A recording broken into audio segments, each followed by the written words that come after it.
Friends, welcome to my channel. ఈ వీడియోలో నేను మీకు విండోస్ 11 నుంచి విండోస్ 10కి ఎలా మళ్ళీ డీగ్రేడ్ అవ్వాలో నేను చెప్తాను. ఆల్రెడీ విండోస్ 10కి ఎలా అప్గ్రేడ్ అవ్వాలి ఏంటిది అనేసి నేను ఆల్రెడీ 2 వీడియోస్ చేశాను, అది చూడండి. దానికోసం మనం ఫస్ట్ సెట్టింగ్స్కి వెళ్దాం. ఇదిగోండి, సెట్టింగ్స్ ఓపెన్ అయింది. సెట్టింగ్స్లో సిస్టంలో అనమాట, మనకి యాక్చువల్గా సిస్టంలోనే ఉంటుంది డిఫాల్ట్గా. సిస్టమ్ సెలెక్ట్ చేసేసుకోండి. అక్కడ సిస్టంలో రికవరీ అనేసి ఉంటుంది. రికవరీ దాని మీద క్లిక్ చేసేయండి.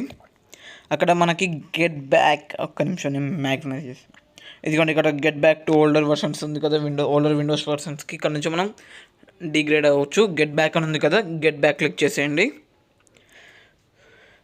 ఫ్రెండ్స్, ఇక్కడ మనం ఖచ్చితంగా మన పీసీని ఛార్జ్ చేయాలి. ఛార్జింగ్లోనే ఉంచేసి మనం ఈ ప్రాసెస్ అంతా కంప్లీట్ చేసుకోవాలి. కొన్ని లో అండ్ పీసీస్కి టైం ఎక్కువ తీసుకుంటుంది కాబట్టి బ్యాటరీ కన్జ్యూమ్ చాలా అవుతుంది.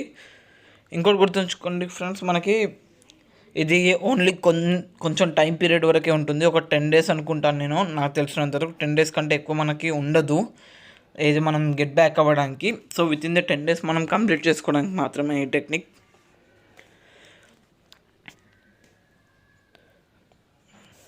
ఇదిగోండి ఇక్కడ ఇంకోటి చూడండి ఫ్రెండ్స్, ఇక్కడ మనకి ఎందుకు లీవ్ అయిపోతున్నాం అనేసి అడుగుతున్నారు. మనకు నచ్చితే మనం ఫీడ్బ్యాక్ ఇవ్వచ్చు, లేదా జస్ట్ అనదర్ రీజన్ అని చెప్పేసి డైరెక్ట్ ఓకే చేసేయచ్చు ఫ్రెండ్స్, నో ఇష్యూ. ఇదిగోండి ఇక్కడ అప్డేట్స్ కోసం చెక్ చేయమంటున్నారు, వద్దు.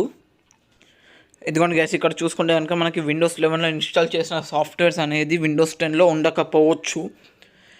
అప్పుడప్పుడు ఉంటాయి, ఉండొచ్చు, ఉండకపోవచ్చు. సో ముందే మీరు చూసుకోండి, విండోస్ 11లో ఇన్స్టాల్ చేసిన సాఫ్ట్వేర్స్ అనేది అక్కడ ఉండవు. నెక్స్ట్ ఇంకోటి, మీకు విండోస్ 10 యొక్క స్క్రీన్ లాక్ కూడా తెలియాలి. ఇదిగోండి ఇక్కడ రీస్టార్ట్ కొట్టేస్తే రీస్టార్ట్ అయిపోతుంది, మనకి సింపుల్గా అయిపోతుంది guys restart. A few moments later. Friends, నాకైతే విండోస్ 10కి నేను మళ్ళీ రీబౌన్స్ అయిపోయాను. నాకైతే ఎటువంటి సాఫ్ట్వేర్స్ అయితే మిస్ అవ్వలేదు.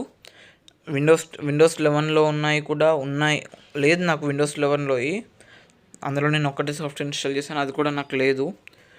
సో అది మళ్ళీ మీరు ఇన్స్టాల్ చేసుకోవాల్సి వస్తుంది. సెట్టింగ్స్లో చూపిస్తాను నేను. మళ్ళీ విండోస్లో మనకు ఒకవేళ ఇన్స్టాల్ చేసుకోవాలి అని అనిపిస్తే కనుక సేమ్ ప్రాసెస్ మళ్ళీ ఇన్సైడ్ ప్రివ్యూలో ఆల్రెడీ ఉంటుంది. ఇంకా ఇన్సైడ్ ప్రోగ్రామ్ని లీవ్ అవ్వలేదు కాబట్టి డౌన్లోడ్ అని వస్తుంది, డౌన్లోడ్ చేసేసుకుంటే అయిపోతుంది మనకి. ఒకవేళ ఇన్సైడ్ ప్రోగ్రామ్ని కనుక మనం లీవ్ చేయాలంటే కనుక అక్కడ లీవ్ అని ఉంది కదా, లీవ్ కొట్టేస్తే మనకి బ్రౌజర్లోకి వెళ్ళిపోయి అక్కడ లాగిన్ చేయమని ఇస్తారు, అది అయిపోవాలి. ప్లస్ ఇక్కడ ఇది కూడా ఆన్ చేసుకోవాలి. మనకి నెక్స్ట్ అప్డేట్స్ రాకూడదంటే అక్కడ ఇచ్చిన ప్రొసీజర్ని మనం ఫాలో అవ్వాలన్నమాట. అంతే ఫ్రెండ్స్ ఈ వీడియోలో.